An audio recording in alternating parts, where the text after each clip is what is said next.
Hey, what's going on, everybody? It's Nate here with 7 Run Aquatics, bringing you guys just another saltwater update video. I know there's been a couple saltwater update videos recently, uh, but I made some significant changes to the saltwater tank, and I just felt like you guys would want to see it. So there's obviously been some big changes made to the hardscape. Before, I had all of my live rock kind of intentionally kind of looking like I don't know, like one continuous piece, rather than the little islands that I have now. And I really did that, or made the switch, just because it was super, super hard to clean this tank.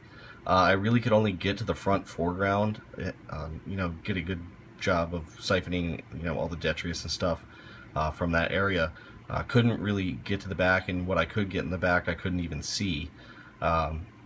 And it was really hard to algae scrub and all that stuff. So I feel like this change is, going to be really beneficial for me, and as well as for my corals and stuff like that. I've been having some trouble with my corals, and I'll go ahead and talk about that now.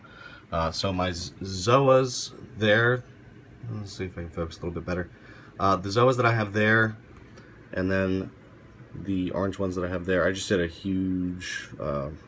Well, this is right after I did, all the rescaping and stuff, so everything's kind of closed up and not looking very happy. But both my zoas, I don't know what's been up with them, but they've been showing all kinds of weird closed up I don't know, formations, I guess. They've been, stretched out really long and then closed up, kind of like they are now. And then sometimes they'll just shrivel up into little tiny buttons and whatnot. Ooh, that's kind of cool. There's a little, let's see if we can focus. Looks like a little barnacle or something. But anyway, they've been closed up and not happy in general. And sorry, we gotta focus in here. I don't know, my camera's having trouble here.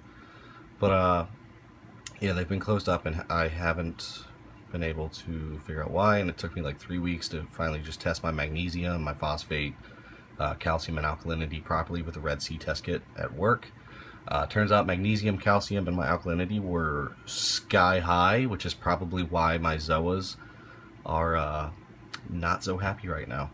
But I've been doing water changes. I've probably done 50% water changes in the past 5 days. And then for the rescape today, probably took it down about 80%, almost 90%. So I'm trying to get that under control. I'm probably going to go into work in a little bit and use the Red Sea test kit on some of my water, because I'm lazy and I don't want to buy the test kit because it's like 20 bucks, which I could do and have it here at home, but why buy it when I can just go into work and use it? So probably going to test my KH after this video, and or alkalinity, whichever one you want to call it.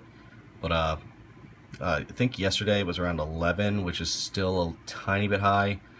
Most people say you want your KH or your alkalinity to be between 6 and 10, and mine initially, before I tested it, was like over 14, which is absolutely insane. So hopefully within the next week or two here, I'll be able to get a good grip on things and get the zoas coming out again. I stopped dosing the Kent Part A and B, as well as the Kent Excel. The only thing I'm putting in here right now at water changes is the Seachem Aquavitro. Still don't know the company that actually makes it, if it's Seachem or Aquavitro, but maybe you can put that in the comments. Only thing I'm putting in here is the Seachem Aquavitro Reef Fuel, and that's just some amino acids and different things that corals need to grow properly. The green star polyp is still going gangbusters. See if we can focus a little better on that. It's starting to come out now that the tank is starting to settle down. You can see the frag a little bit in the back where it started and how it's slowly progressed over the rock that it's on. There's a little bit of hair algae in the back there. Also, wasn't really planning on getting any snails, but we've got a little turbo snail. I tried to find the smallest turbo that I possibly could, just because this tank is so small. I was afraid.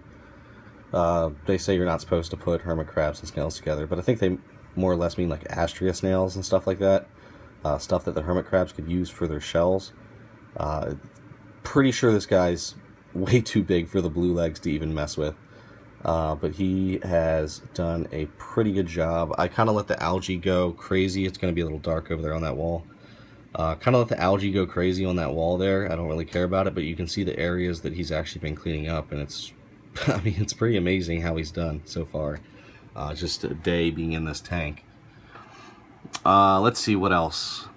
I guess we can do a profile on everything I have in here. So, Toby the Goby, straight chilling in here. Doing good. Ran out of Daphne. I probably should get some more for him. I did get the Ocean Nutrition Prime Reflakes.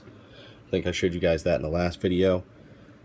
He's starting to eat them a little more because he was kind of spoiled, like I said in the last update video, to the Daphnia for so long. Down here we've got Phil, the Dick Flame Scallop. He tries to move to every possible location to where you can't see him, and I get it, that's kind of a natural thing for him to be doing, but I want him somewhere where I can actually see him, so I went ahead and stuck him in that little crevice behind him, and he's slowly been pushing himself out for probably the past 20 minutes or so. But Phil's doing good. Haven't had any problems with him recently.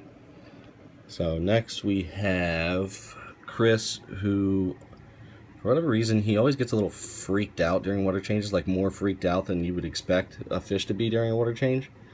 The past 2 water changes, he's like been sitting in a corner, like breathing really heavily, not swimming that much. Not sure why that is, because I'm super good about making sure that my salinity is exactly that of the tanks.